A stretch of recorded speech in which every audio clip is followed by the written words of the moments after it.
Suara saya dengar, Pak? Suara saya dengar? Dengar Pak. AP. Oh, sorry ya, saya agak terlambat tadi OTW, sekarang sudah tiba di rumah. Oropopo Mbak, oropopo Pak. Tadi ada Santai. teman dari Makassar datang sehingga diajak makan agak terlambat ya. Nah, mari kita berdoa untuk firman Tuhan. Bapa di surga, terima kasih dan puji syukur jika malam ini kami bisa bertemu lagi melalui Zoom ini Tuhan, bisa memuji-muji nama Tuhan, dan sebentar akan mendengarkan sebagian kebenaran firman Tuhan. Roh Kudus, tolonglah hamba-Mu Tuhan dalam menyampaikan benih firman Tuhan, supaya Engkau menguasai hati dan pikiran kami, menguasai seluruh keberadaan kami, sehingga apa yang kami sampaikan betul-betul datang dari Engkau ya Bapa. Kuasailah Tuhan pembacaan firman dari awal, pertengahan hingga akhir, semuanya bisa berjalan dengan baik. Kami berdoa untuk anak-anak Tuhan yang ada di Zoom ini Tuhan, supaya boleh mendengar kebenaran firman Tuhan dengan serius, membuka hati dan pikirannya dengan sungguh-sungguh untuk kebenaran firman Tuhan diberitakan dan jatuh pada tempat yang baik. Berkati Tuhan, semuanya peralatan-peralatan yang dipakai untuk Zoom ini bisa berjalan dengan baik, baik itu internet, sinyalnya maupun listriknya, semuanya dikuasai oleh Tuhan. Terima kasih Bapak, berfirmanlah pada hamba-Mu, hamba siap untuk mendengarkan Tuhan. Terima kasih Bapak, di dalam nama Tuhan Yesus, hamba berdoa dan mengucapkan syukur. Yang percaya katakan, amin. Saudara-saudara, kita melanjutkan seri yang hari Sabtu kemarin saya baca dalam 2 Timotius 1 ayat 13. Saya akan lanjutkan dari ayat 6 sampai ayat 13.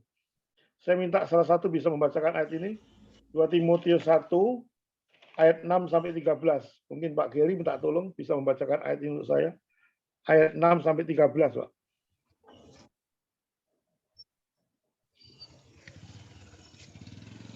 Bisa Pak Geri? Pastor Geri. Ya, salam Pak Liman. Bisa membacakan ayat saya Pak, minta ayat 6 sampai 13 Pak. 2 Timotius 1 Pak. Sebentar ya, saya cari ya Pak. Ya, terima kasih Pak. 2 Timotius, mungkin bisa di share screen ya. 2 Timotius ya. Bentar, saya cari dulu Pak. 2 Timotius berapa Pak? 1 ayat 6 sampai 13. Minggu lalu 6. Saya bahas 1 sampai 5, sekarang ya. 6 sampai 13. Oke. 6 sampai 13. Begini bunyi firman Tuhan. Karena itulah kuperingatkan engkau untuk mengorbankan karunia Allah yang ada padamu oleh penumpangan tanganku. 2 Timotius 1. Iya itu Pak, 2 Timotius 1 ayat 6 sampai 13 kan? 6 sampai 13 Pak. Iya, itu tadi saya baru baca Pak. 2 Timotius 1 Pak. Iya, ayat 6 sampai 13 kan? Iya. Iya, benar kan? Saya tadi perkatakan firman Tuhan, ayat 6. Ya. Karena itulah kuperingatkan engkau untuk mengobarkan karunia Allah yang ada padamu oleh penumpangan tanganku atasmu. Ayat 7, sebab Allah memberikan kepada kita bukan roh ketakutan. Lain Pak, seorang petani Pak. Seorang petani yang bekerja. Bapak berarti salah kasihnya, bukan 2 Timotius 1. Surat Paulus yang kedua, 2 Timotius. 2 Timotius. Ayat berapa Pak? 2 Timotius 2. Oh, 2 Timotius 2. Ayat 6 sampai 17 Pak. Oh, tadi Bapak 2 Timotius 1 ayat 6 tadi bilang gitu. Oh, sorry Pak Pastor. 2 Timotius 2 ayat 6 sampai 13. Pak. Sorry, ya, Pak Pastor. saya bacakan kembali ya. Ayat 6 sampai 13 ya Pak, sebentar ya. Sorry Pak. Ya. Ayat 6. Seorang petani yang bekerja keras harusnya yang pertama menikmati hasil usahanya. Ya. Perhatikanlah apa yang kukatakan, Tuhan akan memberi kepadamu pengertian dalam segala sesuatu. Ingatlah ini, Yesus Kristus telah bangkit dan dari antara orang mati yang telah dilahirkan sebagai keturunan Daud, itulah yang kuberitakan dalam Injilku. Karena pemberitaan ini, Injil inilah aku menderita. Malah dibelenggu seperti seorang penjahat, tetapi firman Allah yang firman Allah tidak terbelenggu. Karena itu aku sadar menanggung semuanya itu bagi orang-orang pilihan Allah, supaya mereka juga mendapat keselamatan dalam Kristus Yesus dengan kemuliaan yang kekal. Benarlah perkataan ini, jika kita mati dengan Dia, kita pun akan hidup dengan Dia. Jika kita bertekun, kita pun akan ikut memberita dengan dia. Jika kita menyangkal dia, dia pun akan menyangkal kita. Jika kita tidak setia, dia tetap setia karena dia tidak dapat menyangkal dirinya. Amin.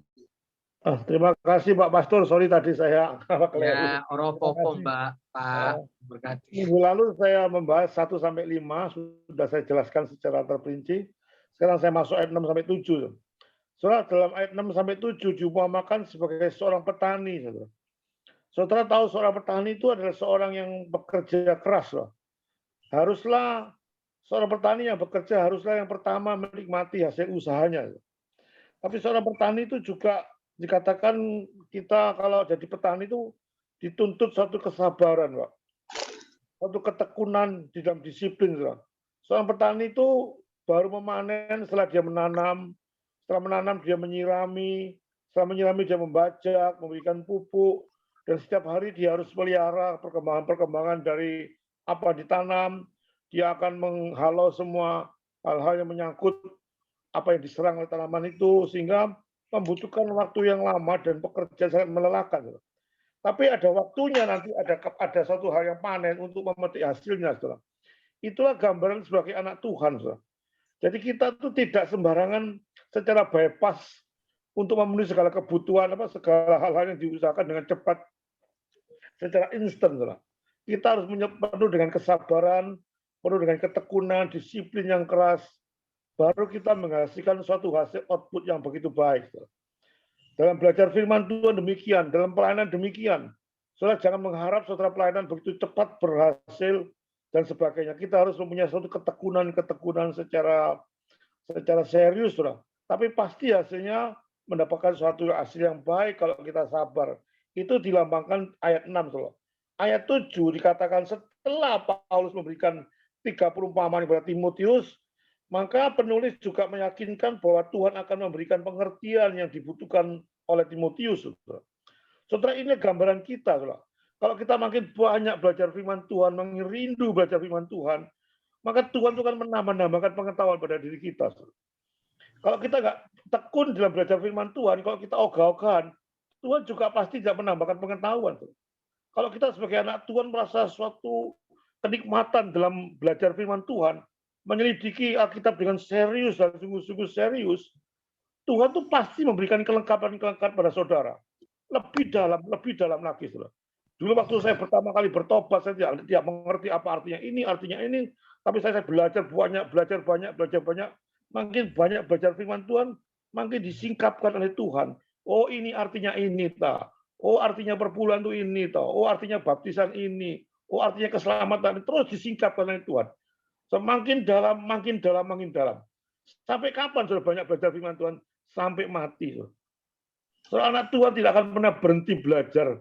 Kalau sudah baru mati, sudah bertemu dengan Tuhan, itu baru berhenti. Jadi anak Tuhan jangan pernah berhenti untuk belajar firman Tuhan. Kenapa? Karena kita itu bergerak. Satu proses kehidupan kita juga bergerak. Semuanya serba bergerak sehingga kita tidak bisa dibatasi oleh suatu waktu. Belajar firman Tuhan itu makin berkembang, saudara. Itu ayat 7, saudara. Dan kalau saudara minta pada Tuhan hikmat, Tuhan pasti berikan hikmat pada saudara untuk bisa mengerti sesuatu. Jika saudara tidak salah paham, tidak salah menafsirkan suatu hal yang baik, saudara. Ayat 8 sampai 10, saudara. Paulus menggambarkan Yesus Kristus sebagai yang telah bangkit dari antara orang mati dan yang telah dilahirkan dari keturunan Daud, saudara. Kebangkitan dari Tuhan Yesus juga harus kita beritakan, saudara, sebagai anak Tuhan. Kita tidak bisa menyimpan hanya lahirnya, tapi Injil itu lengkap. Saudara. Kelahiran pada Tuhan Yesus diberitakan, kematiannya juga diberitakan, kebangkitannya juga diberitakan, kenaikannya juga diberitakan, datang kedua kali juga harus diberitakan. Itu namanya Injil lengkap. Kita tidak bisa salah satu dibuang. Saudara. Semua itu ada suatu rangkaian yang sangat terkoreksi. Saudara. Tidak bisa satu sama lain. Oh, tidak bisa kebangkitan, enggak. Kita apapun juga kita beritakan bahwa Yesus telah bangkit. Walaupun kadang-kadang banyak orang tidak percaya Yesus bangkit, kita tetap yakin bahwa Yesus sudah bangkit dan telah bangkit. Saudara. Jadi mengatakan bahwa Yesus adalah 100% Allah, 100% manusia. Saudara. Itu juga harus kita beritakan, saudara, kepada banyak orang. Saudara. Setelah kita mengerti kebenaran firman Tuhan. Yesus 100% Allah, 100% manusia. Bahwa dalam diri Yesus ada dua natur. Saudara. Kadang-kadang Yesus bisa sebagai Allah, Yesus juga kadang-kadang menangis, merasa sedih, merasa serba nggak enak, itu dia sebagai manusia. Tapi kadang-kadang dia sebagai Allah, dia tahu. Sebelum orang meminta pada dia sudah tahu. Alih-alih Taurat mempunyai suatu niat jahat pada dia sudah tahu. Itu Yesus sebagai Allah. Saudara. Dan ini saudara kadang-kadang ditentang oleh saksi Yehova. Saudara. Saksi Yehova tidak percaya bahwa Tuhan itu Allah. Dia tidak percaya bahwa 100% Allah, 100% manusia. Saudara. Sehingga dia mengatakan, ada satu ayat mengatakan, tidak tahu di mana Pak Pastor, Tuhan berkata, kedatangan Tuhan kedua kali pun, siapapun tidak pernah tahu. Bahkan dikatakan anak pun tidak tahu kedatangan Tuhan Yesus kedua, kecuali Bapa. Nah, dia mengambil ayat ini, saksi mengatakan, coba Yesus saja mengatakan, anak pun tidak tahu. Siapa yang dimaksud dengan anak? Saudara? Yang dimaksud dengan anak itu adalah Yesus Kristus. Saudara. Dia mengatakan, Yesus pun tidak tahu. Kalau kata-katanya kita percaya pada Yesus Allah, katanya si Yehova, kenapa Yesus mengatakan anak pun tidak tahu? Berarti Yesus kan bukan Allah yang maha tahu. Kalau anak tidak tahu, berarti Yesus bukan Allah. Itu bantahnya dia, saudara. Karena dia tidak mengerti suatu masalah bahwa Yesus 100% Allah, 100% manusia. Pada waktu Tuhan mengatakan anak pun nggak tahu, dia bicara sebagai manusia, saudara. Bukan sebagai Allah. Sehingga pada waktu dia bicara sebagai manusia, 100% manusia, dia pasti tidak tahu karena manusia tidak maha tahu, saudara. Dan ini kesalahan pada saksi Yehova mengatakan Yesus bukan Allah, karena ada satu ayat mengatakan bahwa anak pun tidak tahu kedatangan Tuhan kedua, sehingga anak pun bukan Allah yang maha tahu. Kalau Yesus bukan Allah yang maha tahu, Yesus bukan Allah. So. Hanya katanya pilot itu seperti co-pilotnya. So. Itu yang banyak mengalami suatu banyak pertentangan di saksi-saksi Yehova. Tapi kalau kita mengerti doktrin daripada Allah, dan saya banyak belajar doktrin Allah, Allah punya dua natur, 100% Allah, 100% manusia. Saudara. Sehingga pada waktu dia bicara, anak pun tidak tahu, dia bicara sebagai manusia. Saudara. Dan pada saat yang tertentu juga dia bicara soal ahli Taurat. Ahli Taurat, engkau kenapa mencobai aku? Niatmu jahat toh? Dia maha tahu, karena dia bicara sebagai Allah. Tahu maksud dari ahli Taurat itu menjebak. Dia pertanyaan-pertanyaan banyak menjebak, dia tahu. Sebelum dijebak pun dia tahu. Jadi betul-betul kita harus memahami kalau kita sudah tahu bahwa Yesus itu mempunyai 100% natur manusia, 100% Allah, kita bisa enak menafsirkan sesuatu yang tidak menyesatkan.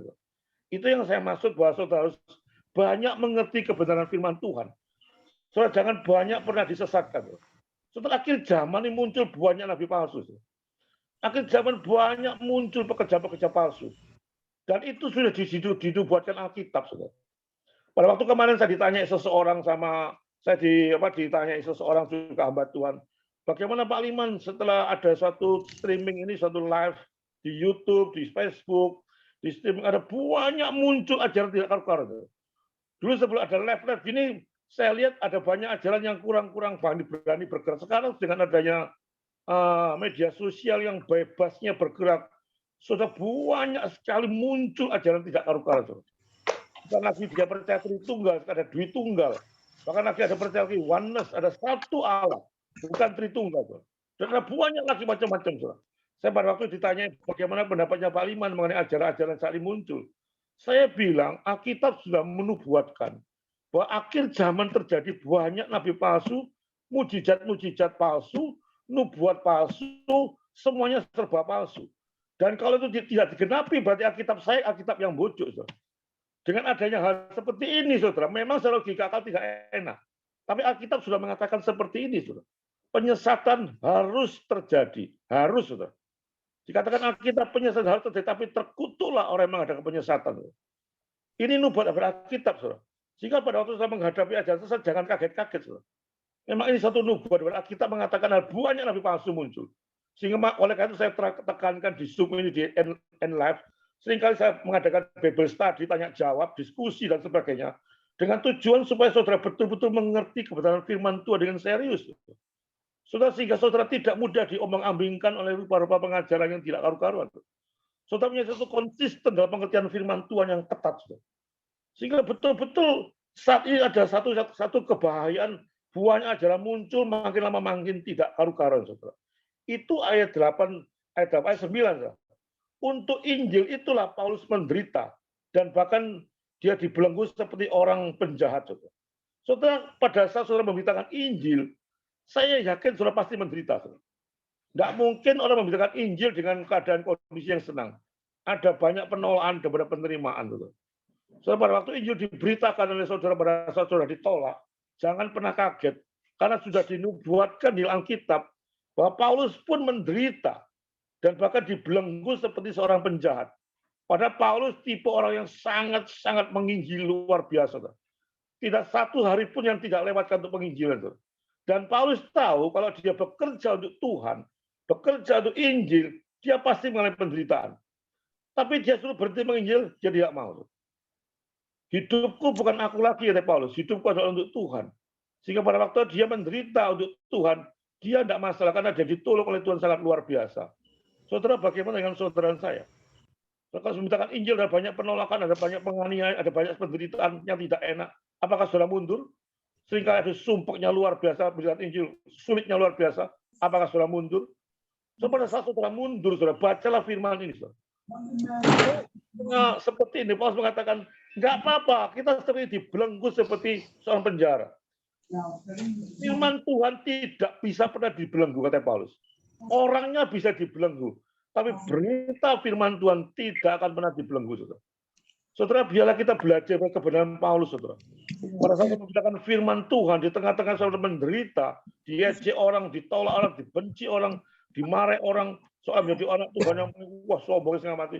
Saudara, jangan pernah mundur. Tetap ini diberitakan, karena ini untuk kemuliaan Tuhan, saudara. Itu ayat 9. Ayat 11, saudara. Untuk itulah Paulus rela menanggung semuanya itu.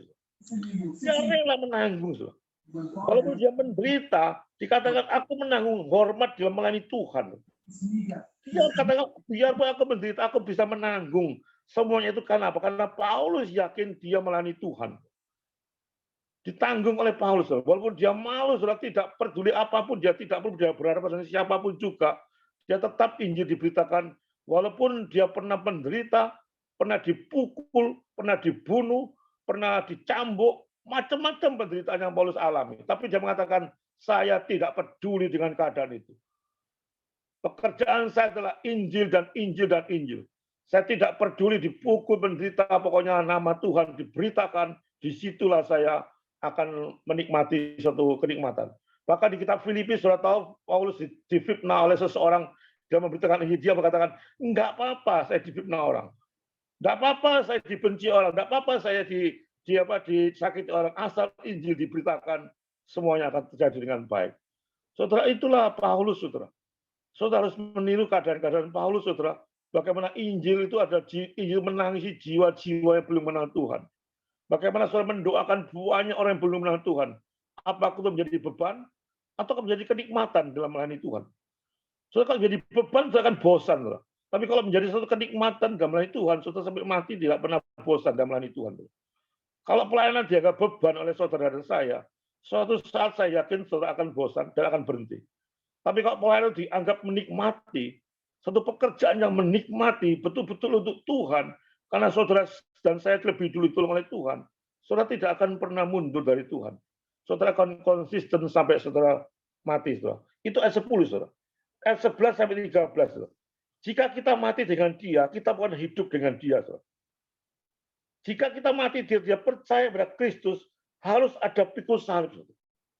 Dan harus ada sangkal diri. Saudara. Jika kita mati dengan dia, maka pun kita hidup dengan dia. Saudara, ikut Tuhan itu harus pikul salib dan sangkal diri. Saudara. Itu anak manusia, itu anak Tuhan yang sejati. Tidak bisa kita membuat satu anak Tuhan gampangan. Saudara.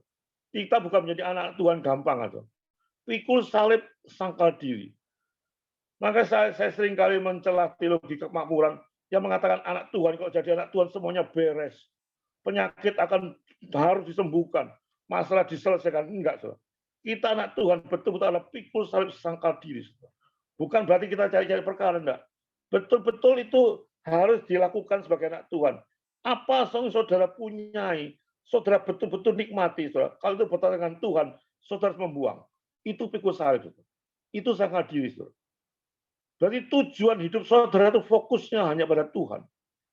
Sehingga segala sesuatu yang merintangi dalam saudara berkenal pada Tuhan, saudara akan membuang semua itu. Tidak peduli itu kesenangan saudara.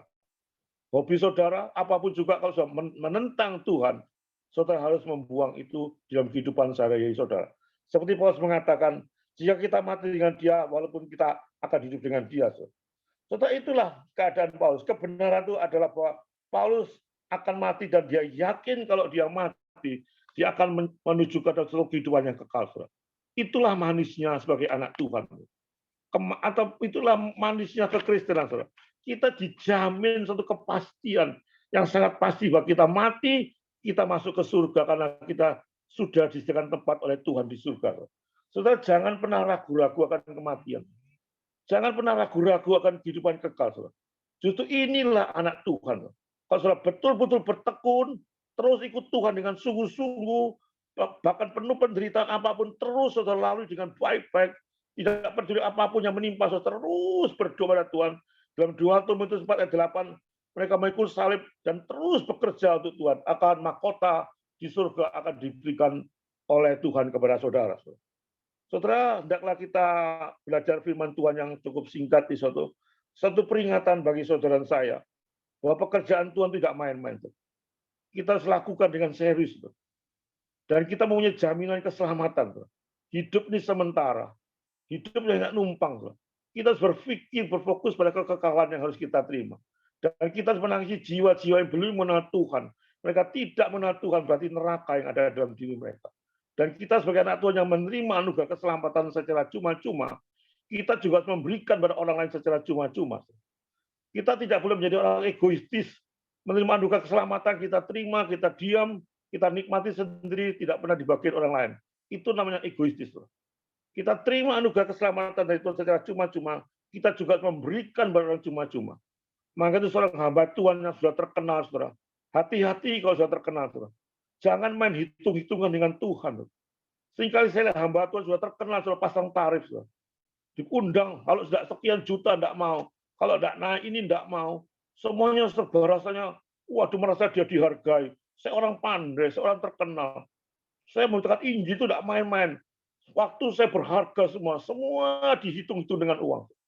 Saudara, mereka tidak ingat bahwa pada waktu Injil diberitakan dengan cuma-cuma dengan darah yang mahal di kayu salib. Pada waktu terkenal, waduh sombongnya luar biasa. Saudara ingat, Paulus pun tidak menghitung-hitung seperti itu. Tidak pernah hitung-hitungan dengan Tuhan. Paulus mengatakan, celakalah aku kalau aku tidak memberitakan Injil. Itu Paulus. Itu statement daripada Paulus. Bagaimana setiap hamba-hamba Tuhan yang terkenal, bagaimana dia berkata, celakalah aku kalau itu memberitakan Injil. Saudara, sebagai hamba-hamba Tuhan yang terkenal, ini bukan saya omong kosong.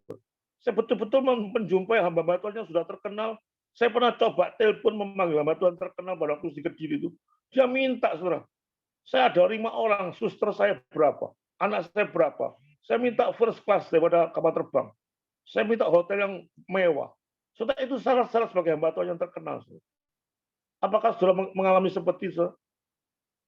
Saudara belajar kebenaran firman Tuhan malam ini, saudara. Supaya jangan saudara menjadi orang sombong pada waktu saudara terkenal. Saudara jadi anak Tuhan seperti Paulus, rendah hati sampai mati dia rendah hati. Dan sampai mati dia mempertahankan, saudara. Jika kita tidak setia, Tuhan tetap setia. Saudara. Karena Allah kami tidak bisa menyangkal dirinya bahwa Allah itu tetap setia. Dan Tuhan tetap setia menjaga saudara dan saya. Maka itu saudara tetaplah bersandar pada Tuhan. Ingatlah pada Tuhan bahwa Tuhan lebih dulu mengasihi saudara dan saya. Jika saudara diberikan satu pelayanan oleh Tuhan, jangan pernah hitung-hitungkan model apapun, apalagi dengan keuangan-keuangan. Bukan berarti uang tidak penting, saudara. Uang juga penting. Tapi kalau sudah pasang taruh seperti itu, saudara, katanya perkawinan pun dari 40 juta, 50 juta, saya nggak tahu itu betul apa tidak. Tapi yang jelas, saya tahu ada hamba Tuhan, kalau dipanggil ada syarat-syarat tertentu. Saudara. Saudara jadi anak Tuhan itu rendah hati. Saudara. Baik saudara menjadi anak pendeta yang kecil mau besar, semuanya harus dijalankan dengan rendah hati. Jangan ada satu kesombongan. Saudara. Karena semua itu kita kembalikan kepada Tuhan. Nama Tuhan jadi muliakan, bukan diri kita. Saudara. Kita makin rendah, makin hari makin rendah. Tuhan makin hari makin tinggi. Itu pengkhotbah yang benar, saudara. Pengkhotbah yang serius, saudara. Membak jemaatnya datang pada Tuhan, bukan datang pada pengkhotbah. Jangan pernah bangga dengan pujian, saudara. Jangan sampai saudara mencuri kemuliaan Tuhan. Kalau sudah dipuji oleh jemaat, Saudara betul-betul harus tanggapi. Jangan memuji aku, pujilah Tuhan. Karena aku tidak layak dipuji. Yang betul-betul dipuji oleh Tuhan, diarahkan jemaat pada Tuhan, bukan pada seorang manusia, saudara. Dan ini hati-hati, saudara.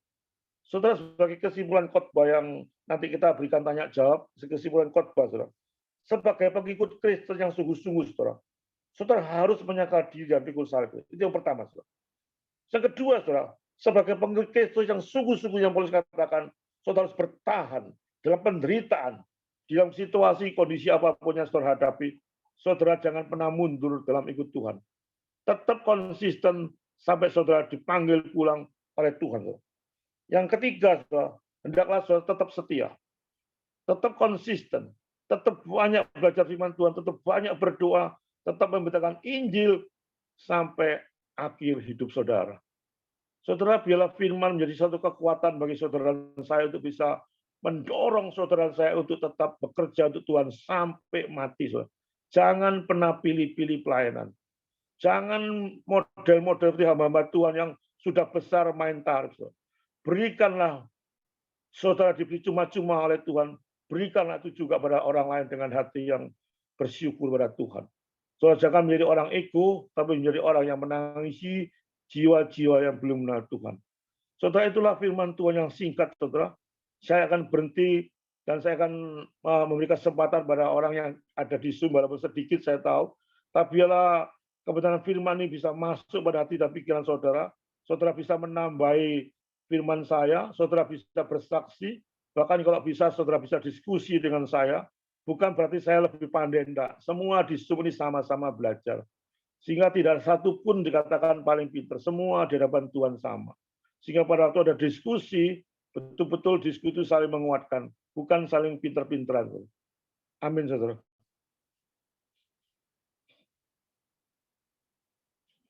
Saya kembalikan pada Pastor Karen. Kalau ada tanya jawab, ada sharing, ada menambahi, Pak.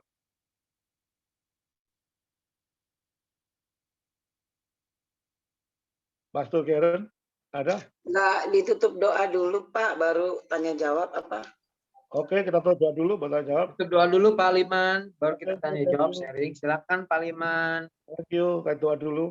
Bapa di surga, terima kasih dan puji syukur kebenaran firman Tuhan sudah diberitakan di Zoom ini Tuhan. Dan kami yakin anak Tuhan di Zoom ini bisa mendengarkan firman Tuhan serius dan bisa menyimpan pada hati yang paling dalam dan mereka juga menjadi pelaku-pelaku firman Tuhan. Tuhan berkatilah Tuhan dan kuasailah anak-anak Tuhan di sini. Dan juga nanti sebentar akan ada tanya jawab atau sharing atau menambah firman Tuhan. Biarlah semua kami lakukan itu memuliakan nama Tuhan. Bukan nama hamba yang dimuliakan. Bukan menjadi orang yang paling pandai. Semua di hadapan Tuhan sama. Sehingga kita saling mengisi, saling menolong, dan saling memperingati, dan saling memperhatikan. Terima kasih, Bapak. Dalam nama Tuhan Yesus, semua berdoa dan mengucapkan syukur. Amin. Terima kasih kepada Bapak Liman Handoko yang telah menyampaikan firman Tuhan. Biarlah kita sama-sama bertumbuh, ya kan, di New Life ini kita saling menasihati, menegur, dan mengajar. Terima kasih Pak Liman. Jangan bosan-bosannya menyampaikan firman Tuhan ya untuk kami ya. Terima kasih, Pak. Pelayanannya, usaha bisnis, pekerjaannya, rumah tangganya dengan luar biasa.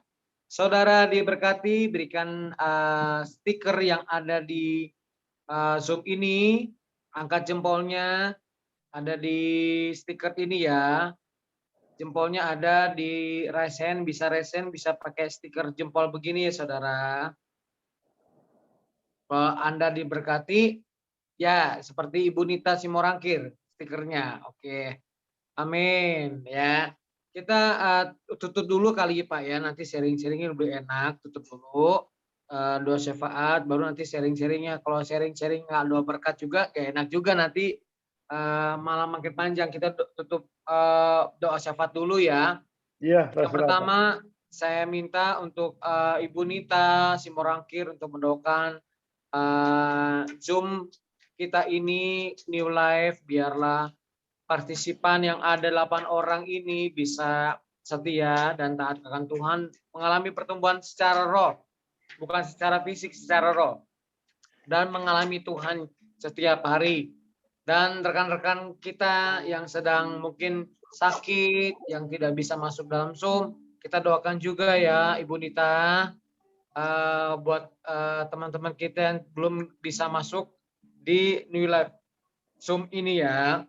Terima kasih Ibu Nita. Yang kedua, saya berdoa untuk bangsa negara Indonesia dan gereja-gereja di Indonesia dan di dunia.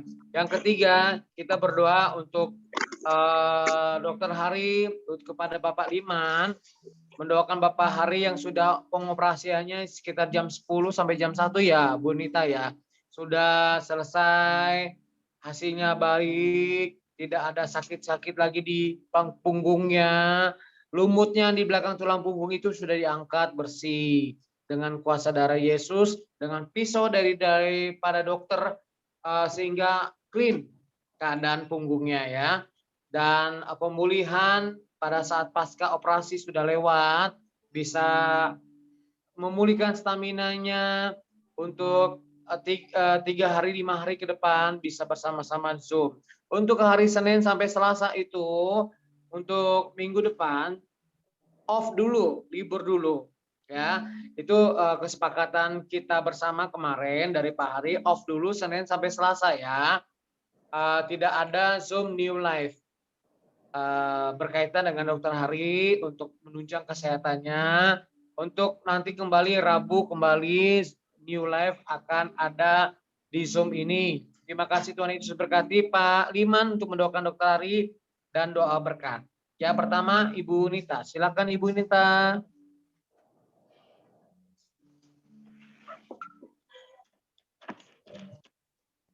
Oke, mari kita berdoa. Bapa di surga, terima kasih untuk malam ini kami boleh bertemu di dalam Zoom New Life ini. Biarlah Engkau yang memberi pengertian kami akan firman yang telah kami dengar. Kami ingin menjadi anak-anak-Mu yang sungguh-sungguh tulus ya Tuhan, tidak memasang tarif dan melayani Engkau dengan tulus, dan kami boleh merasakan banyak berkat yang telah kami terima. Kami tidak ingin berhitung Tuhan, karena Engkau lebih setia, lebih banyak memberkati kami. Ampuni dosa-dosa kami, sehingga kami boleh layak menjadi anak-anak-Mu, menjadi pelayan-Mu dan pelaku firman-Mu. Bapa di surga, terima kasih untuk Pak Liman yang telah membagi firman-Mu. Biarlah kiranya Engkau memberkati Pak Liman sebagai pembicara, sebagai hamba-Mu dimanapun ia melayani. Begitu juga di setiap session-session Engkau juga menyertai dia, terlebih-lebih dalam kesehatan. Tuhan pelihara Tuhan. Begitu juga dengan anak istri dan keluarganya Tuhan. Biarlah dia boleh tetap menjadi anak Tuhan yang baik. Engkau memberkati keluarganya, pergumulan-pergumulan hidupnya, segala sesuatu yang ia sedang gumulkan atau segala sesuatu yang ia rencanakan, Tuhan berada di dalamnya. Tuhan berkati sekali lagi Pak Liman di dalam segala hal.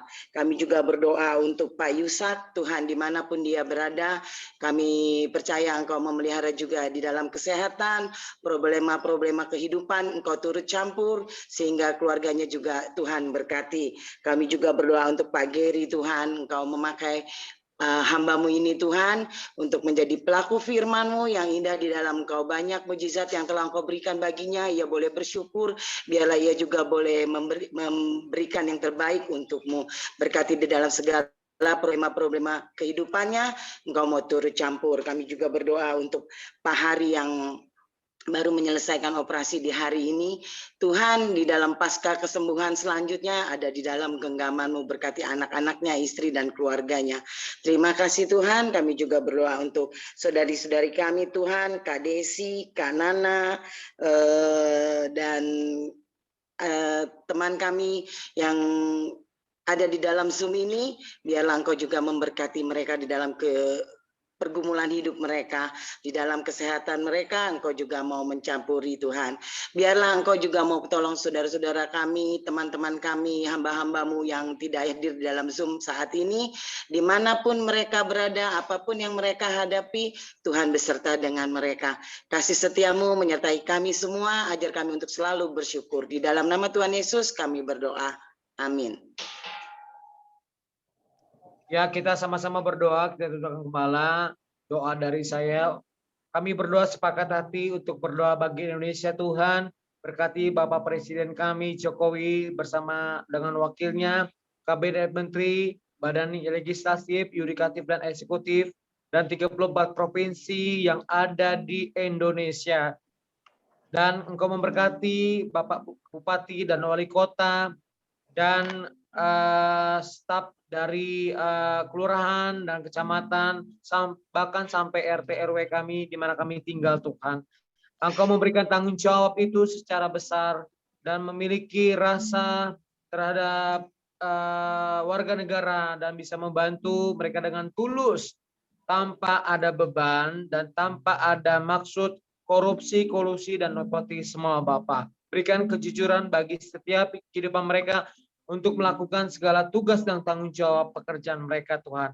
Khususnya untuk para anak-anak Tuhan, hamba-hamba Tuhan yang berada dalam pemerintahan sampai ke kelurahan dan kecamatan.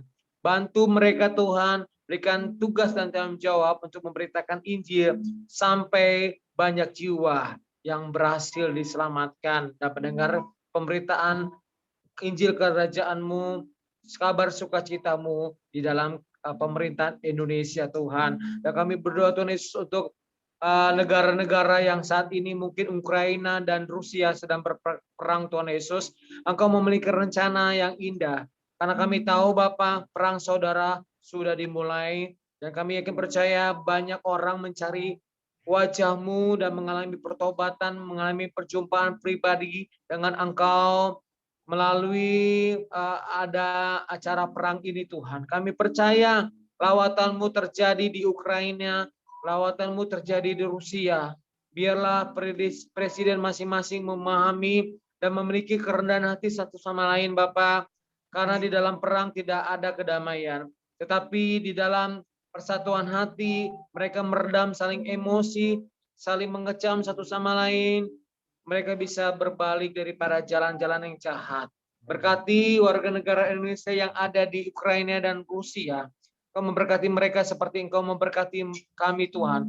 Berkati juga warga negara Kristen yang ada di Ukraina dan Rusia, Bapak. Banyak mereka yang tidak bisa keluar dari Ukraina, Tuhan. Mereka hanya bisa berteriak dan minta tolong kepada Engkau. Mereka tidak bisa beribadah, tapi kami akan percaya Engkau menuntun langkah mereka, Engkau memberikan hikmat bagaimana mereka mencari wajah-Mu, Tuhan, menyerukan nama-Mu, biar mereka terberkati dan mereka Engkau jaga senantiasa dalam kehidupan mereka berada di sana, Tuhan. Dan berkati gereja-gereja yang ada di Indonesia, berikan kesatuan hati. Kami tahu Bapak ada yang menjadi kaki, tangan, dan semua saling melengkapi, bukan saling menghakimi, Tuhan. Dan Engkau memberikan karunia-karunia dalam gereja masing-masing, Tuhan Yesus. Tidak saling menyikut, tidak saling menghakimi, tidak saling merasa doktrin gereja A, gereja B, dan gereja C merasa benar. Kami mau berpandangan kepada doktrin Alkitab, Tuhan. Karena doktrin gereja itu bisa menyesatkan. Itu buatan manusia, tetapi doktrin Alkitab yang Kau ajarkan bagi setiap kami itu adalah yang benar, Tuhan. Biarlah gereja tradisi, gereja-gereja yang karismatik, Tuhan, bisa saling memahami, saling mengasihi, saling melengkapi, dan saling mengajar, saling membentuk karakter masing-masing. Dan kami percaya, Tuhan Yesus, jikalau gereja-gereja Indonesia bersatu, di saat itulah Tuhan segera datang, Bapak. Kami minta kesatuan hati dalam gereja-gereja di dalam nama Tuhan Yesus Kristus, khususnya para pendeta-pendeta yang saling sikut-menyikut, saling menghakimi di dalam dunia sosial media, saling membentukkan pendapat yang lain dengan satu lain, Tuhan. Engkau memberikan kerendahan hati, bukan kesombongan. Kami tolak segala kesombongan para pendeta, para penginjil, para nabi, para rasul, para pengajar, para gembala di dalam nama Tuhan Yesus Kristus. Balikan mereka daripada jalan-jalan jahat dan mengalami perubahan total, memiliki paradigma yang baru, memberikan pikiran-pikiran baru dalam Kristus yang terjadi dalam kehidupan mereka, Tuhan. Kami percaya, Tuhan Yesus, masih ada kesempatan untuk bertobat di antara mereka para hamba-hamba-Mu yang Kau kasihi, Tuhan. Kami percaya di saat Indonesia dipulihkan, kami percaya disitulah ketuaian itu akan kami terima, Tuhan. Penuaian sedikit, ajar kami untuk belajar, untuk berani memberitakan Injil. Ajar kami untuk tidak takut untuk tidak dianiaya. Kami percaya di saat kami memberitakan kabar Injil Kerajaan-Mu melalui sikap tingkah laku di dalam dunia pekerjaan, rumah tangga, usaha, bisnis, kuliah kami, pekerjaan kami, di dalam nama Tuhan Yesus Kristus Engkau menguasainya Tuhan, dan Engkau memberikan hikmat bagi setiap kami, bagaimana kami harus melakukan, memberitakan Injil secara benar. Terima kasih Bapa, kami bawa segala pergumulan doa kami untuk bangsa Indonesia dan gereja-gereja di Indonesia dan luar negeri, biarlah mereka terus Engkau bawa pada pengenalan akan Tuhan Yesus Kristus. Kami bersyukur dan kami mengucap syukur. Haleluya, amin. Silakan Bapak Leman. Bapak di surga, terima kasih pada saat ini juga kami berdoa untuk Dr. Hari yang tadi sudah dioperasi dalam punggungnya dan ternyata bisa berhasil dengan baik. Puji Tuhan, ini karena Tuhan yang menolong, Tuhan yang menguasai para dokter, para perawat, Tuhan yang menguasai alat-alat yang diberikan, mohon obat-obat yang diberikan. Semuanya Tuhan menguasai sehingga Pak Hari juga bisa mengalami kesembuhan secara total dan juga tidak sakit lagi punggungnya Tuhan. Satu anugerah kami mendapatkan satu kesembuhan dari Engkau ya Bapa. Tolonglah Tuhan supaya kami tetap yakin, tetap percaya bahwa Tuhan ada dokter dan segala dokter yang bisa menyembuhkan sehingga semua penyakit dapat tertolong dengan baik. Terima kasih Tuhan atas pertolongan Tuhan. Dan juga sebentar akan pulang, biarlah berkat dan kuasa dari Tuhan menyertai kami satu persatu, sehingga kami pulang dengan damai sejahtera Engkau, dan juga bisa menyimpan kebenaran firman Tuhan pada hati yang terdalam, dan mereka menjadi pelaku-pelaku firman Tuhan. Terima kasih Bapa. Di dalam nama Tuhan Yesus, sama berdoa dan mengucapkan syukur. Amin. Doa berkat Pak Liman sekaligus. Doa berkat Pak. Ya, doa berkat. Biarlah, mari kita angkat tangan. Biarlah berkat dan kuasa dari Tuhan menyertai, Tuhan menyinari saudara dengan kasih karunia daripada Tuhan Yesus Kristus. Biarlah damai sejahtera menguasai kehidupan anak-anak-Mu. Pulanglah dengan damai dari Engkau dan betul-betul menjadi pelaku-pelaku firman Tuhan yang lebih taat, lebih serius, dan lebih setia pada Tuhan. Amin. Yuk kita nyanyikan Sebab Kau Besar ya. Ya. Aku sebenarnya entah bertanya atau bersaksi atau nggak ngerti juga nih ya. Nggak, kalau kan Pak Liman suka bilang banyak hamba Tuhan yang ternyata ada tarifnya, pasang rating gitu ya. Ini karena mungkin terbentuknya denominasi ini ya. Jadi ada grupnya gereja tuh terbagi-bagi gitu loh, dari grup ini, grup gini, grup ini. Nah mungkin setiap pendeta itu kan ada yang memang pinter menelaah firman Tuhan, mungkin cara penyampaian itu. Jadi karena ada nilai-nilai kayak gitunya, terus akhirnya jadi pasang tarif gitu ya. Jadi oh kalau pendeta ini enak nih, bayarnya jadi mahal gitu kan. Padahal kalau aku nih kebenaran belajar dari sekolah minggu. Jadi kalau kita memakai Alkitab yang sama ya, atau kita percaya Tuhan Yesus yang sama, walaupun alirannya mungkin Advent atau Katolik, kan Injilnya sama ya istilahnya. Yang Tuhan Yesus ajarin juga itu sama. Jadi istilahnya kalau di sekolah minggu tuh gereja itu bukan gedungnya, bukan denominasinya, bukan ini, tapi gereja itu orangnya. Gimana orang itu menerima firman Tuhan. Jadi pelaku firman Tuhan dari yang ini, yang Tuhan ajarkan. Cuman cara penyampaiannya kalau aku lihat sih mungkin dari situ ya terjadinya rating, di terpecah-pecahnya denominasi itu kali ya. Kemungkinan enggak. Jadi soalnya aku juga memang pernah ya kalau mau pakai pendeta ini, biasanya kita kalau remaja lagi mau bikin seminar, retreat gitu ya, pembicaranya ini aja. Oh kalau dia rating ini. Tapi kalau menurut orangnya pendetanya nggak naruh rating, majelis atau kaki tangan sekretarisnya ini yang bikin rating itu gitu loh. Ya. Terlihatnya sih seperti itu kalau aku lihat. Makanya itu Bu, saya bilang kalau sebagai anak Tuhan itu sangat hati-hati. Betul-betul hati-hati. Itu sebagai anak Tuhan yang tidak terkenal, itu hati-hati kalau sudah terkenal. Itu biasanya masalah itu timbul kalau sudah merasa terkenal, merasa orang banyak dipuji orang, merasa banyak dipuja-puja orang, dan merasa dia dihargai orang berlebih-lebihan sehingga dia merasakan, waduh aku ini dibutuhkan orang atau macam-macam. Itu memang suatu godaan-godaan tersendiri. Bukan masalah demonisasi, itu masalah sifat daripada karakter hamba Tuhan itu sendiri. Bukan masalah demonisasi, bukan masalah aliran apa enggak. Semua itu tergantung pada sifat pribadi lepas pribadi. Dan hati-hati kok. Hati-hati dengan dosa-dosa kecil akan menyeret pada dosa-dosa besar. Setelah kita terima anugerah keselamatan dari Tuhan itu secara cuma-cuma. Tapi juga bukan barang murahan. Dan kita juga memberitakan Tuhan itu dengan cuma-cuma. Sebetulnya itu intinya. Sebetulnya kita harus memberitakan firman Tuhan dengan sungguh-sungguh serius. Sehingga kalau ada hamba Tuhan sudah pasang tarif, apapun bentuk dia itu pinternya bagaimanapun juga saya bilang itu pendeta kurang ajar. Saya tegas mengatakan itu kurang ajar. Karena Tuhan tidak pernah menghargai seseorang begitu berdasarkan keuangan. Karena pemberitaan firman Tuhan itu betul-betul untuk melayani Tuhan. Betul-betul untuk membesarkan kerajaan Tuhan, bukan untuk pasang tarif. Memang kalau kita diberikan PK, puji Tuhan. Sekedar apa yang Tuhan berikan, terima kasih itu. Ada ayatnya juga, jangan memberangus lembu yang mengirik, itu ada betul. Tapi kalau sudah kita pasang tarif, seperti orang duniawi, seperti orang konsultan duniawi, pengacara duniawi, kalau duniawi tidak ada masalah, saya tidak pernah mengkritik. Ada pengacara hebat pasang tarif 1 jam sekian, saya tidak pernah mengkritik, itu memang sudah dunianya dia. Tapi kalau dunia kekristenan, Alkitab sepanjang Alkitab yang saya baca sampai dari Kejadian sampai Wahyu, tidak ada pasang tarif. Paulus pun tidak pernah pasang tarif, bahkan Paulus itu kerja sendiri. Itu namanya tent maker. Seperti saya ini kerja sendiri, saya tidak tergantung pada gereja. Berarti kerja sendiri, bahkan keuangannya itu untuk gereja. Itu kadang-kadang seperti sehingga tidak membebani gereja. Itu Paulus, saudara. Di mana dia ada kesempatan, dia bekerja, membuat tenda, dijual, uangnya itu untuk pelayanan. Itu mestinya hamba Tuhan, saudara. Tapi sekarang hamba Tuhan begitu terkenal, waduh, luar biasa, sengamatilah. Itu akibat uang, keserakaan itu muncul, saudara.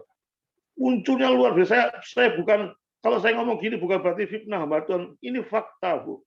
Betul-betul fakta yang terjadi. Tuh. Teman saya itu punya gereja besar itu 1 bulan penghasil 200 juta untuk dikasih satu gereja. Saudara, model apa? Saudara? Uang gereja dibikin main-main seperti itu. Saudara. Mobilnya sudah Ferrari. Buat apa sih hamba Tuhan? Bukan saya katanya iri pada tidak kerja apa sih hamba Tuhan pakai Ferrari yang begitu. Kalau di Surabaya tidak cocok Ferrari itu macet kalau pakai Ferrari. Tapi berapa miliar? Saya pernah ketemu sama dia tuh. Ngapain dipakai Ferrari? Jual aja Ferrarimu. Saya di desa-desa itu banyak gereja-gereja kekurangan, Bu. Berapa banyak jumlah gereja kekurangan, bangkunya pun dari kayu yang reot-reot, atapnya tidak ada. Tanahnya kadang-kadang lantainya tanah. Saudara, kalau saudara menjadi hamba Tuhan, saudara kalau sudah mempunyai barang-barang mewah itu istilahnya istilah kita blessing to bless. Diberkati memberkati orang. Kalau diberkati sama Tuhan, berhenti sama dia beli Ferrari untuk kesenangan pribadi, saya rasa dia bukan menjadi hamba Tuhan, keliru arah dia. Dia jadi pengusaha pantas, saudara. Kalau jadi pengusaha seperti saya katakan pengusaha, mau beli apa ya terserah, karena saya usaha-usaha sendiri. Tapi kalau hamba Tuhan itu harus memikirkan pekerjaan Tuhan. Bikin apa dia menaik suatu rumahnya sampai 3.000 meter persegi, punya kolam renang, pembantunya sampai 10, wah pengeluarannya 150 juta. Buat apa sih gitu-gitu? Saya juga punya anak pendeta, Bu. Saya bilang sama anak saya, kalau sudah jadi pendeta, tidak mungkin kaya. Aku bilang, tidak mungkin kaya dan tidak mungkin melarat. Itu statement saya. Kalau pendeta kaya, pasti tidak beres. Pasti ada something wrong. Kenapa saya mengatakan demikian? Tuh? Kalau seorang hamba Tuhan punya uang cukup banyak, punya gereja besar, pasti dia memberikan pada orang lain. Pada gereja banyak membutuhkan, bukan untuk dirinya pribadi. Puji Tuhan, misalnya Pak Geren punya gereja besar, uang banyak besar, puji Tuhan. Tapi uang itu bukan untuk pribadinya. Tuh.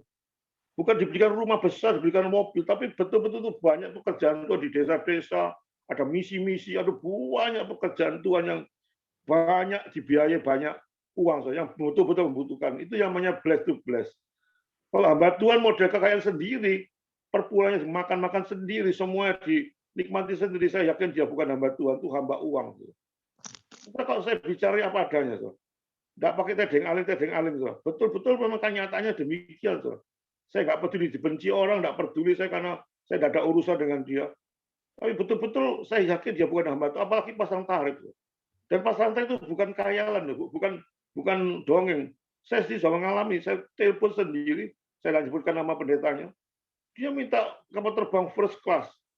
Ingat waktu saya ada suster, saya harus ada anak, harus ada nyonya, nginep di hotel mana yang paling terkenal di kota itu, mesti minta kelas first class hotelnya. Macam-macam, saudara. Saudara, kalau saya dipanggil seorang, kalau saya di pelayan Tuhan, saya ditidurkan di mana saya tidur, saudara. Nggak peduli apapun saya karena pelayanan, saudara. Pelayanan bukan hitung-hitungan, saudara. Puji Tuhan saya masih diberikan kesempatan untuk melayani Tuhan. Bukan pasang tarif itu, ya ketika Paulus, teladan Paulus lah. Nggak pernah Paulus tuh pergi Filipi, pergi Makedonia, pergi mana, pergi Efesus, pergi Galatia, penuh penderitaan dia. Nggak ada pasang tarif, saudara. Kalau saya pisau begini, seperti gini Petrus, Yohanes, Yakobus, semuanya anak Tuhan, semuanya ada Alkitab, tidak pernah sesuatu untuk dijual belikan sebagai anak Tuhan yang sudah terkenal, menjadi masalah hebat, sehingga dia nyeleweng hati-hati. Setan itu makin bekerja luar biasa, hati-hati. Terus sama ini Pak, satu lagi. Aku kan memang ada yayasan dan panti asuhan ya. Panti asuhan itu ada sekolah luar biasanya, ada panti jomponya. Karena dulu anaknya banyak, jadi rumah doa anak itu berbentuk seperti gereja. Kalau dari lihat fotonya itu orang bilang itu gereja. Di kampung kami itu dibilang gereja. Tapi itu sebenarnya rumah doa. Di akte yayasan pun itu dibilang rumah doa, bukan gereja. Tapi dari satu kotaku itu banyak hamba Tuhan yang melihat ini bisa dijadiin gereja. Terus terang kami memang kan sponsor dana itu cari kalau dari pemerintahan kan permakanan, untuk permakanan anak.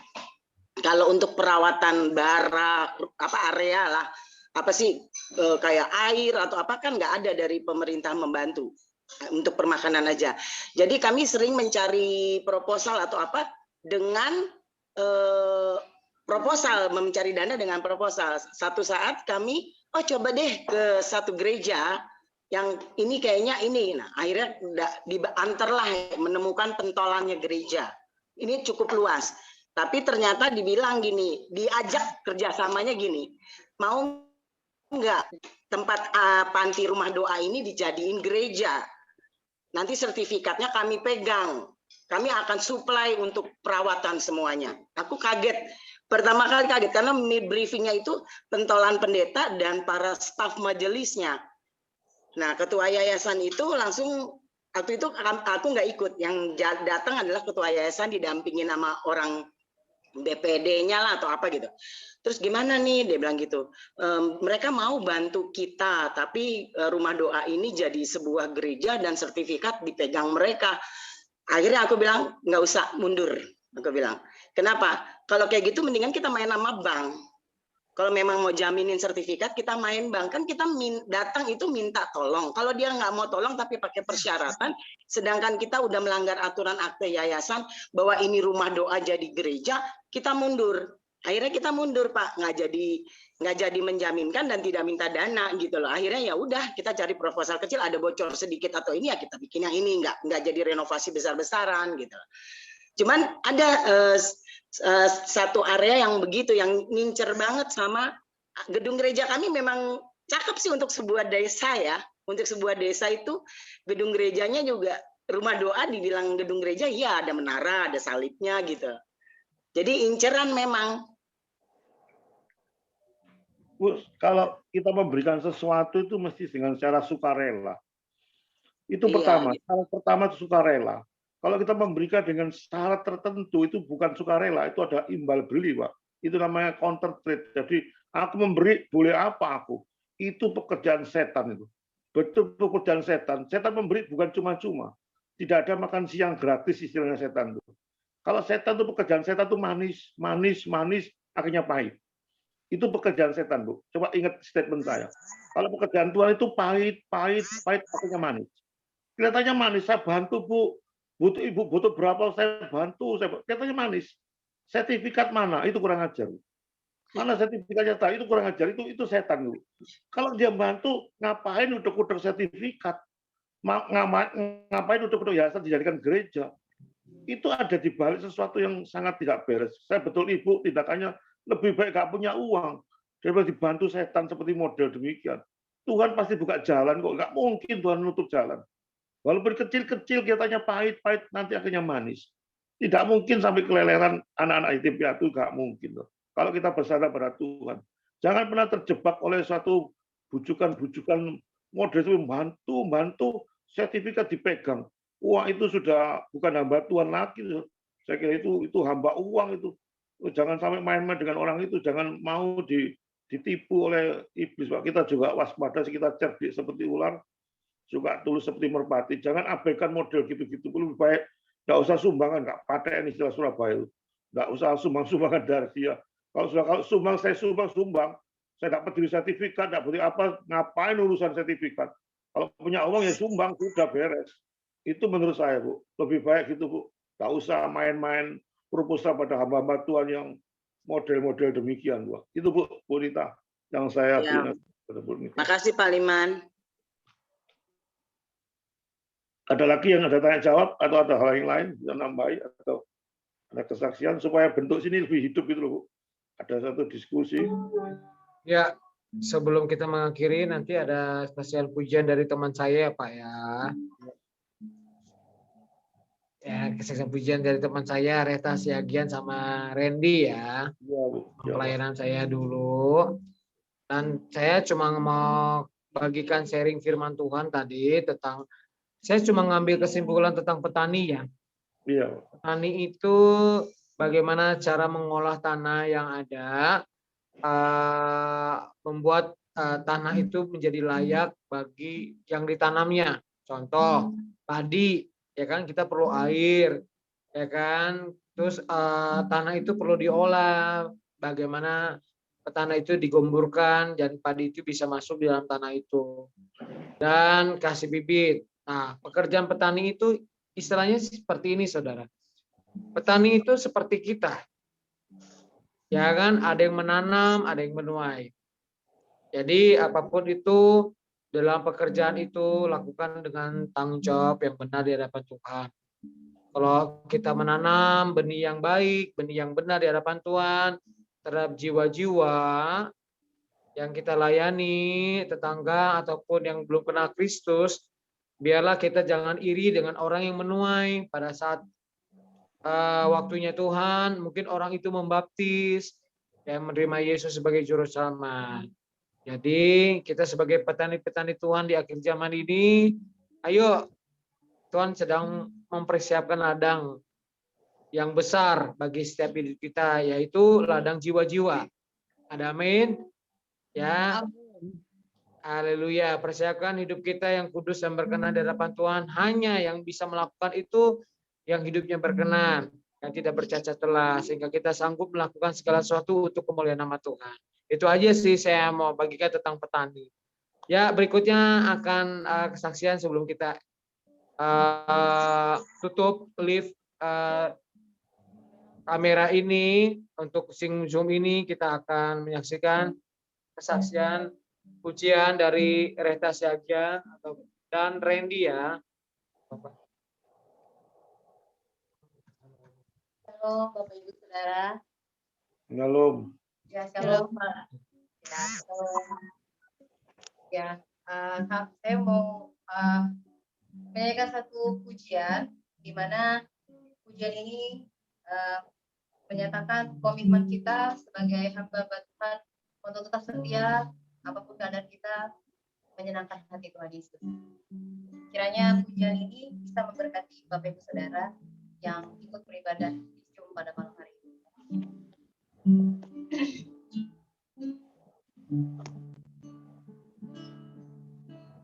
Tuhan